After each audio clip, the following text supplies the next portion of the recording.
अमरावती विमानतळाचं थोड्याच वेळात लोकार्पण, मुख्यमंत्री फडणवीसांच्या हस्ते होणार उद्घाटन. मुंबईहून पहिलं विमान अमरावतीमध्ये उतरणार.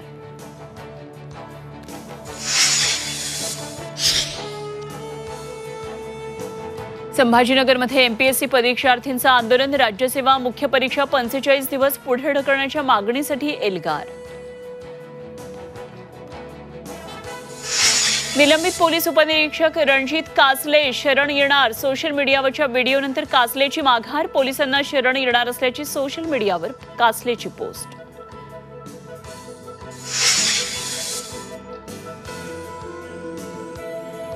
नागपूर हिंसाचारातील बुलडोझर कारवाईबाबत मनपा आयुक्तांनी हायकोर्टाची मागितली बिनशर्त माफी.